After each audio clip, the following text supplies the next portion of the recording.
Imagine a boy so slow to speak that his parents feared something was wrong. Imagine that same boy growing up to reshape our understanding of time, space, and reality itself. This is the true story of Albert Einstein.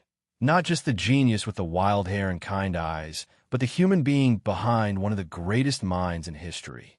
In the next few minutes, you'll discover how a curious, misunderstood child became a global icon of science, and why his story is not only about intelligence, but about courage, persistence, and an unshakable belief in asking questions. Let's go back to the beginning. Underscore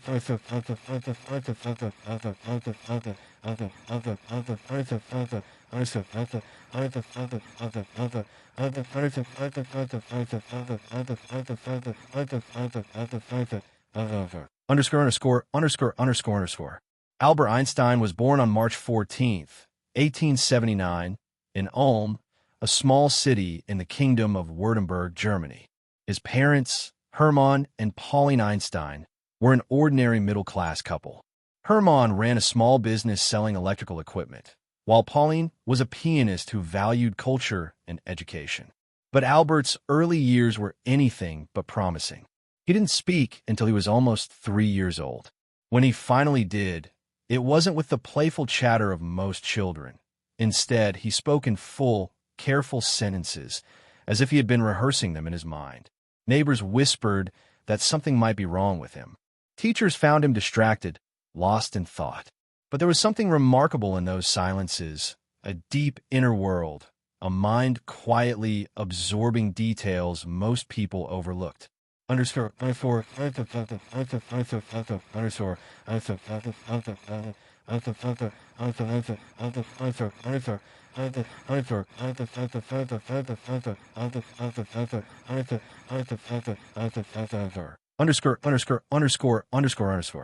One of the first moments that changed young Albert's life came when he was 5 years old. He was sick in bed when his father handed him a small gift, a pocket compass. Albert stared at the needle. No matter how he turned it, the needle always pointed north. "What's making it move?" he asked. No one could give him a satisfying answer. That tiny compass became his first scientific mystery, a sign that hidden forces were shaping the world around him, waiting to be discovered. From that day, he developed a habit. Whenever he didn't understand something, he would not rest until he had explored it from every angle. Underscore.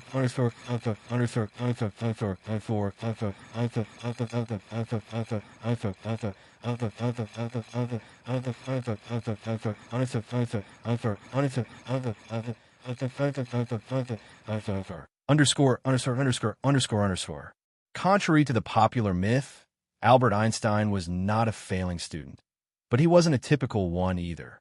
He excelled in mathematics and physics, but struggled with subjects that required rote memorization. In the strict German schooling system of the late 1800s, obedience and repetition mattered more than creativity. Albert hated it. He once described school as drilling the mind into a dull state. Teachers saw him as rebellious. One even told him, "You will never amount to anything." But what they didn't realize was that Einstein's mind thrived on curiosity, not conformity. When others learned formulas, he wanted to know why they worked. When others memorized facts, he imagined possibilities. Underscore.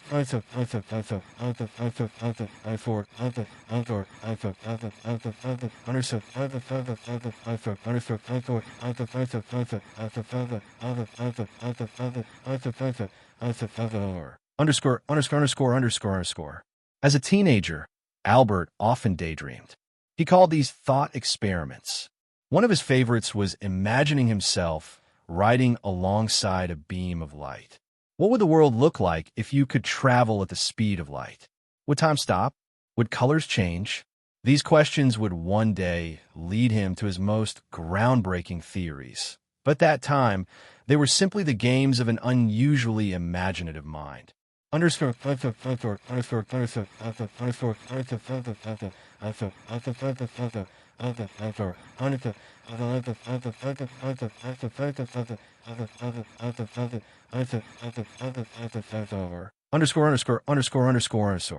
When Einstein was 15, his father's business failed, and the family moved to Milan, Italy. Albert stayed behind in Germany to finish school, but the rigid environment became unbearable. He dropped out without a diploma and joined his family in Italy. It seemed like a reckless decision, but it was also a turning point.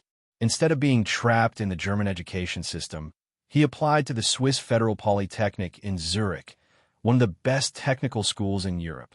At first, he failed the entrance exam in everything except math and physics. But his potential was undeniable. He spent a year at a Swiss high school, passed the exam the second time, and entered the Polytechnic at the age of 17.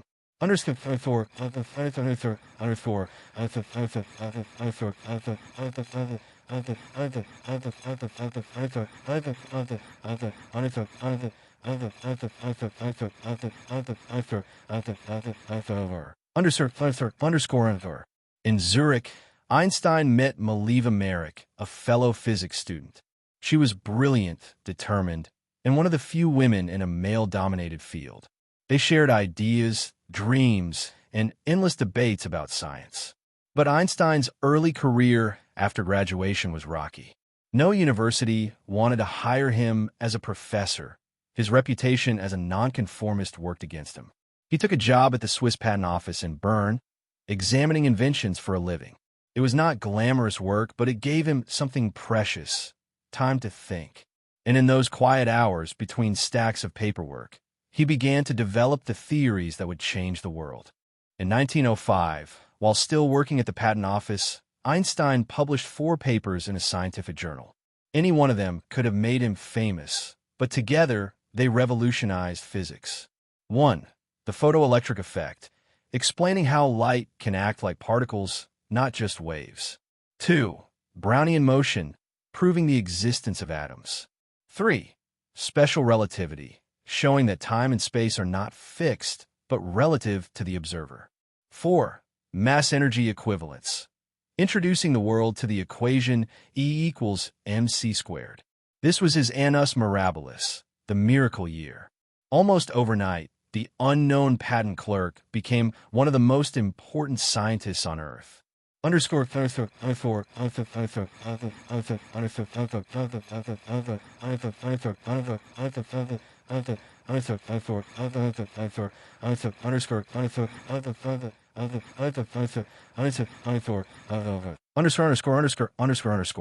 But genius is not always welcomed instantly. Many older scientists resisted his ideas. Some called his theories impossible or nonsense. It took years, experiments, and the work of other physicists to confirm his predictions. But slowly, the evidence mounted, and Einstein's vision of the universe began to replace the old one.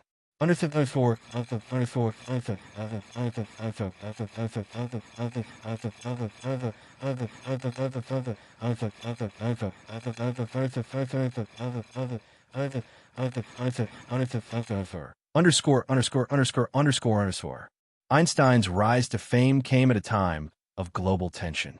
As World War I approached, he refused to support nationalism and militarism. Instead, he spoke openly for peace, a stance that made him both admired and criticized. Even in science, he believed knowledge should serve humanity, not destruction. That belief would be tested in ways he could never have imagined.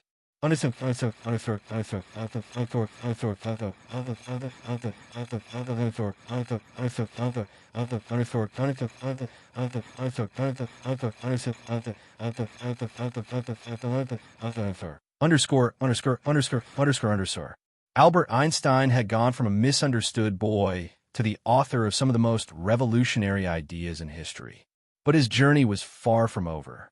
Ahead lay international fame, political challenges, a world war, and the moral weight of seeing his discoveries used for both good and harm. The boy who once stared at a compass needle was now steering humanity into a new age of science, and the world would never be the same.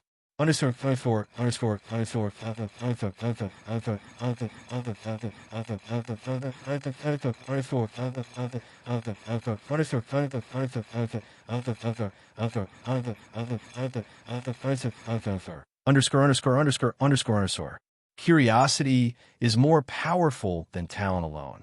Einstein's story reminds us that it's not about being the fastest learner or the most obedient student. It's about daring to ask questions no one else is asking and refusing to stop until you find the answers. The year is 1919. A total solar eclipse darkens the skies over West Africa and Brazil. But thousands of miles away, in a quiet office, a single man's reputation hangs in the balance. If the observations from this eclipse confirm his theory, Albert Einstein will become a household name. If not, he will return to being just another scientist with strange ideas about time and space.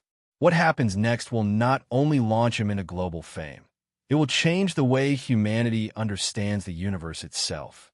Underscore.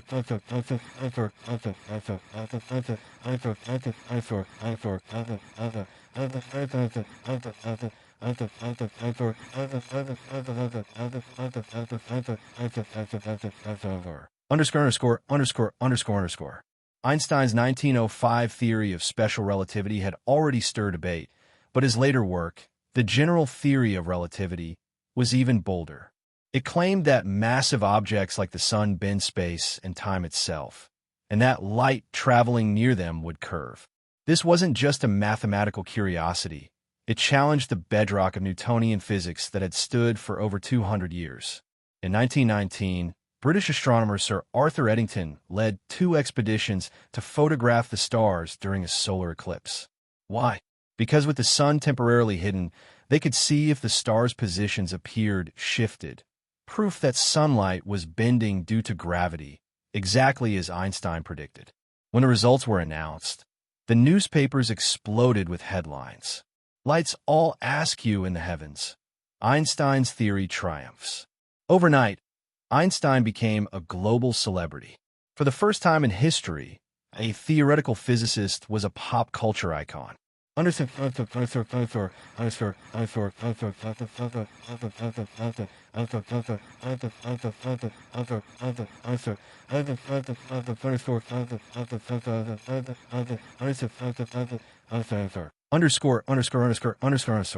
Fame brought both admiration and pressure. His lectures were packed, his image appeared in magazines, and crowds gathered just to watch him walk down the street. But Einstein remained humble, often laughing at the absurdity of his celebrity status. "Why is it that no one understands me, yet everyone likes me?" he once joked. Behind the humor, though, he was deeply aware that fame could be a distraction from his real work, the pursuit of truth. Einstein's fame coincided with a dangerous time. Germany, still recovering from World War I, was drowning in economic hardship and political unrest. Anti-Semitism was on the rise, and Einstein, a prominent Jewish intellectual, became a target for hate groups. In the early 1920s, far-right extremists put him on an assassination list. He was advised to carry a bodyguard, but he refused, saying, "I have never been afraid of death. I am afraid only of not being able to do my work." Despite the threats, Einstein continued to speak out for peace and against nationalism. He believed science should unite humanity, not divide it.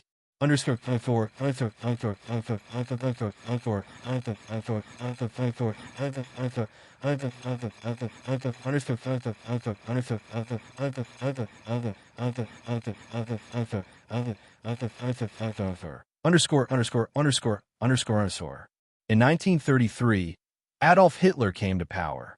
The Nazi regime began purging Jews from universities, banning their books, and promoting Aryan science over Jewish science, a term they used to insult Einstein's theories.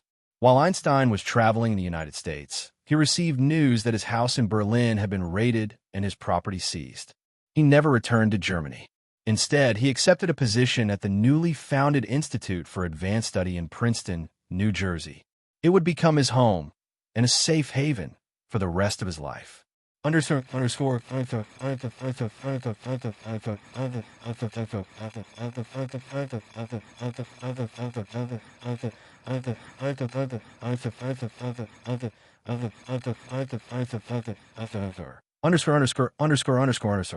America, Einstein was welcomed as a symbol of intellectual freedom, but the world he had fled was sliding into chaos. World War II was approaching, and whispers of a terrifying new weapon, the atomic bomb, began to circulate among scientists.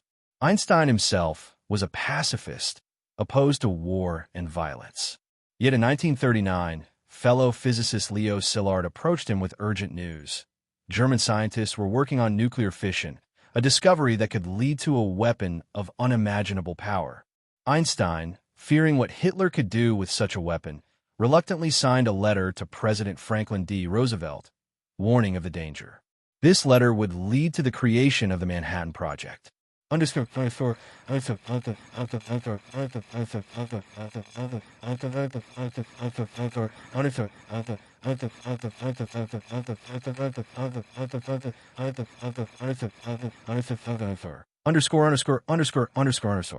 Einstein did not work directly on the bomb, but when Hiroshima and Nagasaki were destroyed in 1945, he was horrified.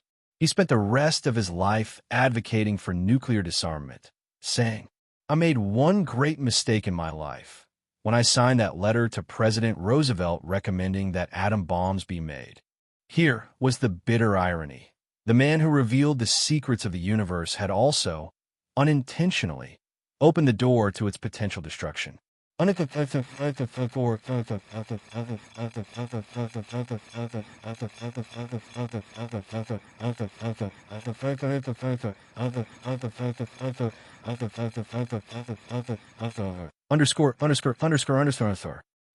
his global status, Einstein never conformed to expectations.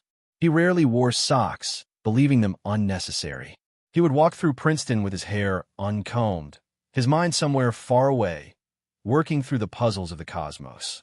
But he was far from detached from the world. He spoke openly for civil rights in America, supported black scholars like Paul Robeson, and condemned segregation, calling it America's worst disease.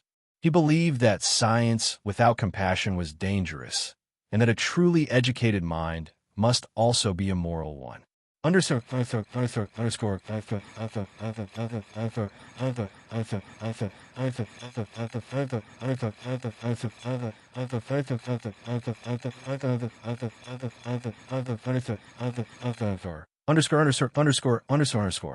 his later years, Einstein focused on a unified field theory, an attempt to merge all the forces of nature into one framework. It was a problem he never solved, but he worked on it until his final days, refusing to settle for incomplete answers. For Einstein, science was never just about facts. It was about wonder.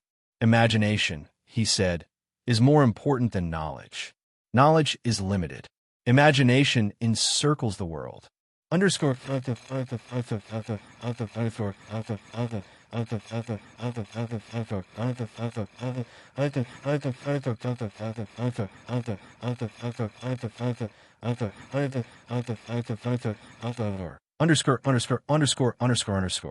Einstein had escaped the shadows of fascism, shaped the outcome of a world war, and become a voice of conscience in an age of unprecedented scientific power. But his greatest challenge was still not over: to face the twilight of his life with the same curiosity and courage that had guided him from the start.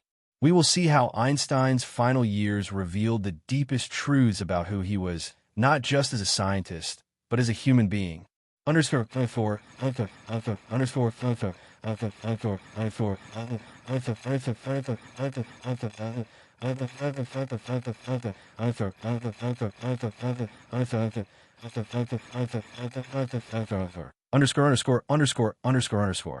Knowledge gives us power, but it also gives us responsibility. Einstein's life reminds us that every discovery, no matter how brilliant, must be guided by humanity's conscience. It's April 17, 1955. In a small hospital room in Princeton, New Jersey, a frail but alert 76-year-old man lies in bed. His body is failing, but his mind is still wandering through the stars, searching for answers. This is Albert Einstein in his final hours, a man who had spent his life unraveling the mysteries of the universe and now faced the greatest mystery of all, the end of his own journey. But before this moment came, his last years had been filled with ideas, humor, and an unwavering belief in the human spirit.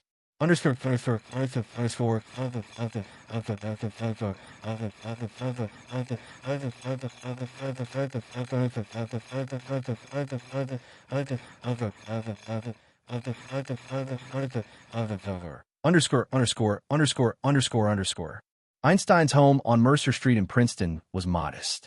It wasn't the house of a global celebrity. No servants, no grand decorations, just stacks of papers, books, and a small violin resting in the corner. Every day, he would take long walks to the Institute for Advanced Study. Children waved to him. Neighbors saw him carrying an umbrella even on sunny days, deep in thought, sometimes forgetting where he was headed. Despite his fame, he valued simplicity. He once said, "I am content with a simple life. A table, a chair, a bowl of fruit, and a violin. What else does a man need to be happy?" In his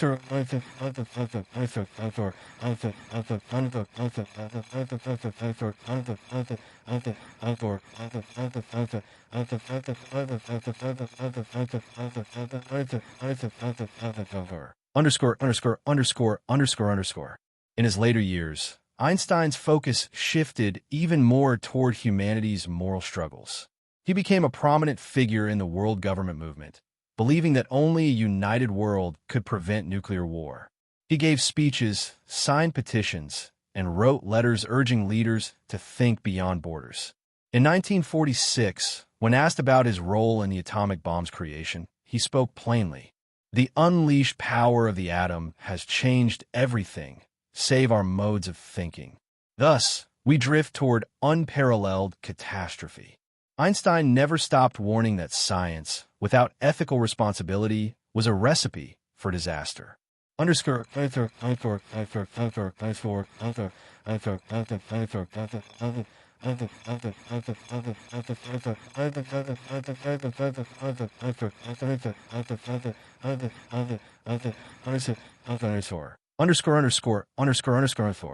Though he rarely took formal students in his later years, young scientists often came to Princeton hoping to meet him. He welcomed them warmly, encouraging not just their research, but their ability to think independently. One student recalled, "Einstein didn't just ask what you were working on. He asked why you were working on it and whether it would help people." To him, the mark of a good scientist was not just brilliance, but humility and compassion.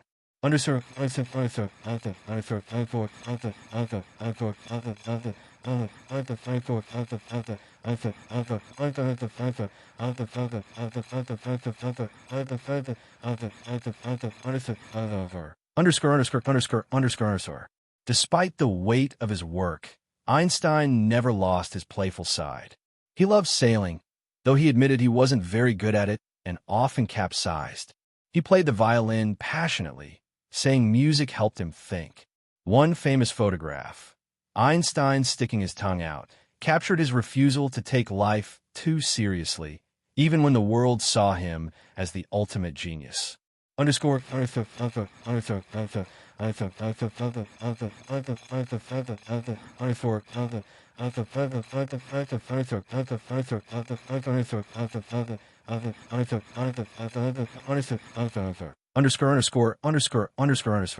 In his final decade, Einstein was still obsessed with the idea of a unified field theory, a single framework to explain all the forces of nature.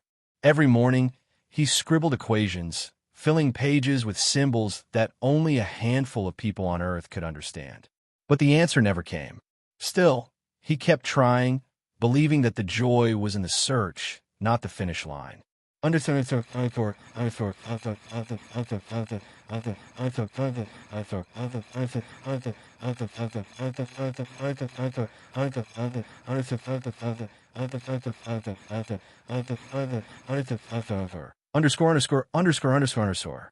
April 17th, 1955, Einstein suffered an abdominal aneurysm, a rupture in the main artery of his heart.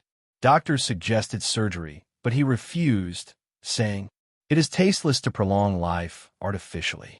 I have done my share. It is time to go. I will do it elegantly." Even in his final hours, he asked for his notes and continued writing equations. On April 18th, at 1:15 a.m., Albert Einstein passed away quietly. In a controversial act, the pathologist who performed his autopsy removed Einstein's brain without permission, hoping to study it for the secrets of his genius. For decades, pieces of it would be examined by scientists, searching for patterns, but no single secret was ever found. His brilliance, it seemed, was not in the shape of his brain, but in the shape of his thinking.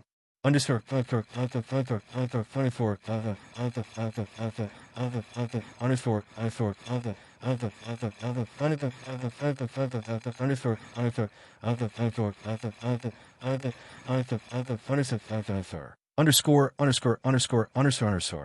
Einstein's theories reshaped physics, but his influence went far beyond science.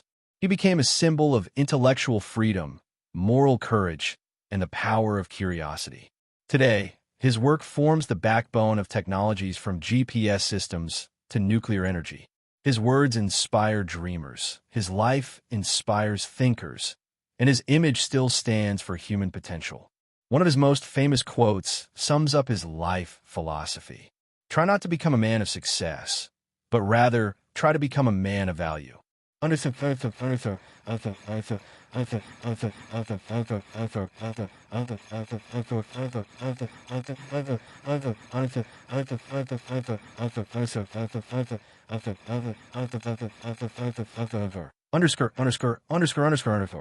More than half a century after his death, we still ask questions Einstein himself once asked.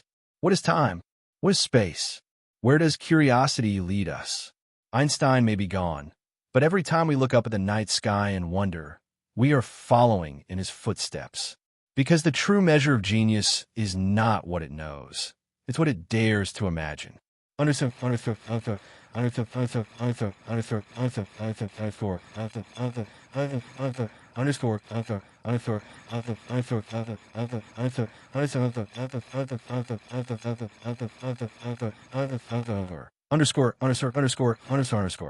Albert Einstein's life teaches us that curiosity is the engine of progress, that imagination is as essential as knowledge, and that wisdom means using what we learn to make the world better. No matter our field, our age, or our abilities, we each have the power to ask why and what if.